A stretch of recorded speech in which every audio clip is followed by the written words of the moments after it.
Alright guys, today I'll be reviewing one of the most overrated coasters in the world, Inversions at Cedar Point.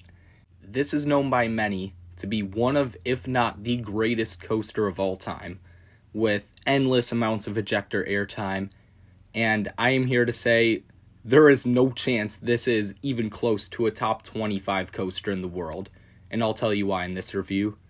So to start off, I'll go over the presentation like I do for every coaster, and I will say this coaster does look great.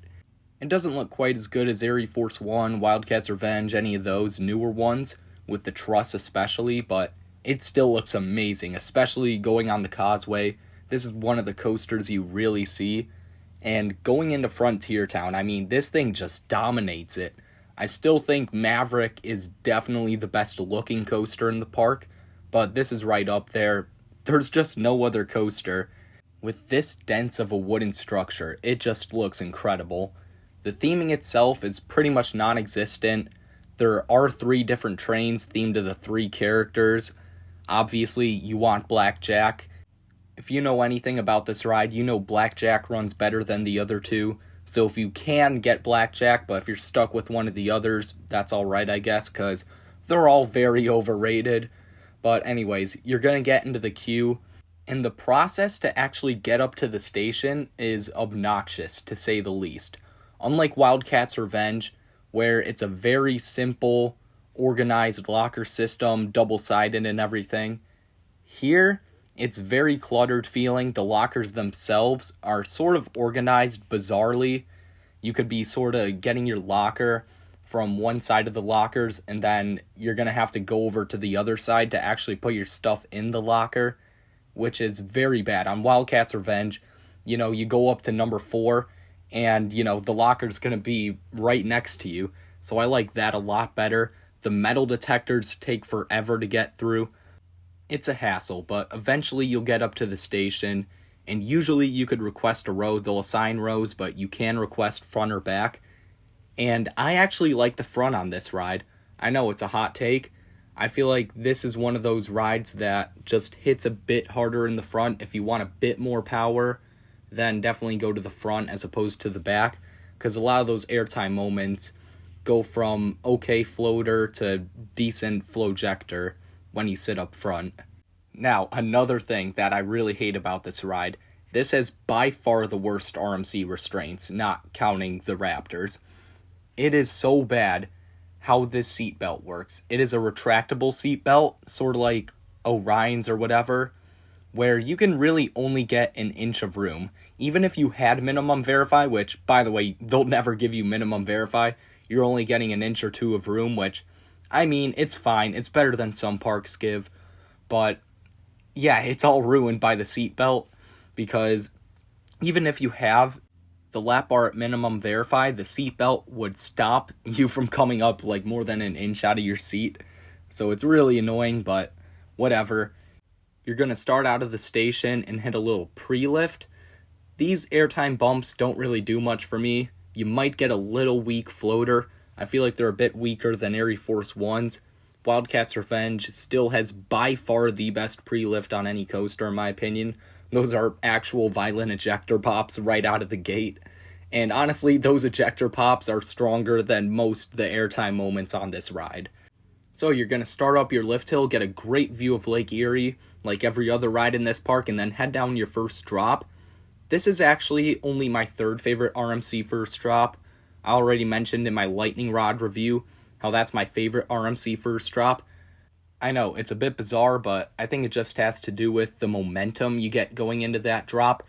You really get flung over it. Here, I think it's ejector, but it's definitely not the strongest ejector. It's more weak ejector. It's very sustained, but Iron Gwazi, my 2nd favorite RMC first drop, has definitely stronger ejector than this. I even consider putting Air Force One and Wildcat's Revenge's first drops over this. Even Twisted Cyclones, like those 4 are kind of in the same ballpark, with Iron Gwazi and Lightning Rods being at the top. So it's a good first drop, but it's nothing too special. Then you'll hit a little speed hill, get very weak airtime on that, and then you hit the top hat. This is the second best part of the ride. You get great sustained ejector, It's not the strongest ejector in the world, but I'd still consider it ejector. Very sustained. You don't really get too violent of laterals. It's a bit too drawn out for that, but it's still an amazing element, and the best element on the ride comes right after, and that is the giant outer bank. Feels very similar to that first top hat, but even stronger in my opinion. It's definitely not as good as Iron Gwazi's, not even close to Air Force One's, but it's still a very good moment of sustained ejector. It feels almost like a sustained version of that outer bank on Twisted Timbers. So yeah, it's definitely a star of the show on this. After that, you'll hit a step up, getting a decent little ejector pop. It's weak ejector, but it's solid.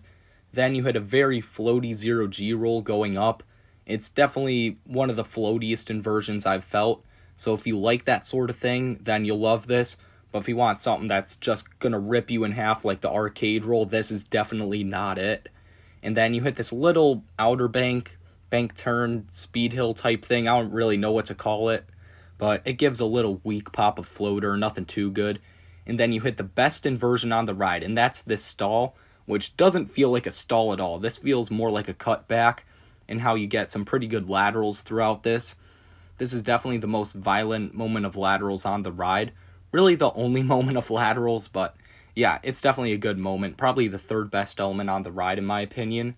And then you hit a step down, get another weak ejector pop, and then you head up into the double up, and you get two more weak ejector pops going into the mid-course. Now, oh my god, this mid-course absolutely kills the ride. You slow down so much on this, and I know, even if it was running trimless, because I've ridden this without the trims before, the second half is not even close to the first half. So I have no clue where people are getting the idea that the second half is better than the first half, because it is absolutely not. You start off with this drop out of the mid-course, and if it's trimmed, you're only going to get okay floater out of this. It's a very weak moment. If it doesn't have the trims on, you're going to get ejector, but still nothing crazy. And I feel like the speed throughout the second half really isn't impacted too much by this. Really, only the first couple elements are. But yeah, if you get trimmed, you're getting some okay floater throughout the next few elements. I think this double up and then the hill after is just okay floater. If you're trimmed, it's a bit stronger. If you're not, but still nothing too special, which is really sad because these could be a lot better, but they're just too drawn out. And then you hit the most confusing and stupid part of the ride, which is this bank turn that does absolutely nothing. This thing infuriated me when I first rode this year, because it's been 3 years, I'm expecting an action-packed ride. And this element in particular just made me go, what the hell am I doing on this ride? This is what people call the best coaster in the world. A coaster with a bank turn like this that does absolutely nothing. It's just insane to think about. And then right after that, you hit another really floaty 0G roll. This is just pure going through the motions here. You hit another ejector hill, which is a weaker moment of ejector. And then you actually hit probably the fourth best moment on the ride. And that is the next ejector hill, because you start getting ejector, and again, it's nothing too special, the strength of the airtime at least. But in the middle of you staying out of your seat, you kind of get chucked to the left a little bit. It's nothing like Magnum laterals or anything, but it's still pretty bizarre. Pretty much every time I rode this, I forgot that was about to happen. So yeah, that's definitely a fun little surprise in the middle of that ejector pop. And then you hit the finale of the ride. And off-ride, this looks about as rapid fire as Air Force Ones, or at least Magnum, something like that. All of these hills feel so drawn out. I don't know what it is, but you're sort of just coasting along the track for a couple seconds, and then you hit this first outer bank, wave turn, and you sort of just get chucked up. And it's not that violent. It's ejector, but weak ejector at that. And you just have too much time in between these elements. And if it was Air Force One level airtime here, I'd still say it's amazing. But again, we're talking weak ejector on this first wave turn. We're talking another very floaty 0G roll. Nothing to write home about. Absolutely not. and then you hit another absolutely nothing turn. Oh my god, and then you hit this finale. I was so disappointed by this. I thought this could be so much better on both my 2021 rides and 2024, because the first couple hills give really weak ejector, and then the last couple give good floater, and then the very last hill, this tiny little thing, just kind of throws you forward. You don't even come out of your seat on this. It's just pathetic. And then you get very meekly lifted out of your seat going into the brakes. It's just a sad excuse for an ending to a ride that should have been so epic. And that's sort of my whole thing with this ride. It looks like it should be the best coaster in the world. It has all the ingredients. It has 28 seconds of airtime. Okay? And this is RMC here. This isn't B&M airtime. No, this is Air Force One, Wildcats Revenge, Iron Gwazi. Yeah, these guys. And I get it, oh, Wildcats Revenge, Air Force, they're Joe Draves, but you've still got rides like Lightning Rod, Storm Chaser. I haven't been on Storm Chaser, but I hear that's a lot more aggressive than this was. And you just get on it, and half the moments are floater. It's very floaty, it's gentle. I mean, there are some good moments, particularly that top hat and that giant outer bank. Those are definitely the two highlights of the ride. They feel like weaker versions of El Toro's first two camelbacks, but they're still not bad. They're still great moments, definitely the highlights of the ride. But I can only give this ride such a high grade based off the length alone, because the strength of a lot of these elements is very lackluster. And I get that this is one of the longest elite coasters in the world. It just goes on forever. And I acknowledge that, which is part of why I do have it in my top 15. Barely, might I add. It's at my number 14 right now. But yeah, I just can't excuse the fact that there's so many rides with stronger airtime.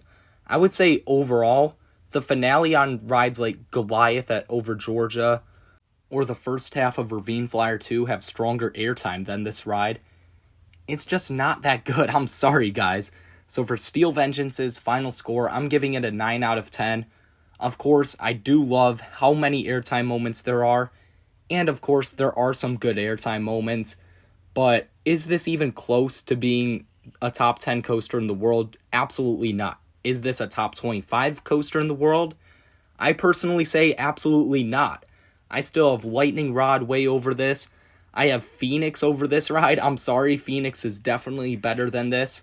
I have Goliath at Over Georgia just one spot below this with Pantheon right behind it. You know, I've got all these rides that a lot of people hate on that are just as good, if not a good amount better, than what some people say is the best coaster in the world, which I think is kind of sad. But those are just my thoughts on Steel Vengeance. Let me know what you guys think of this ride down in the comments below. Make sure to like and subscribe, and I'll see you guys next time.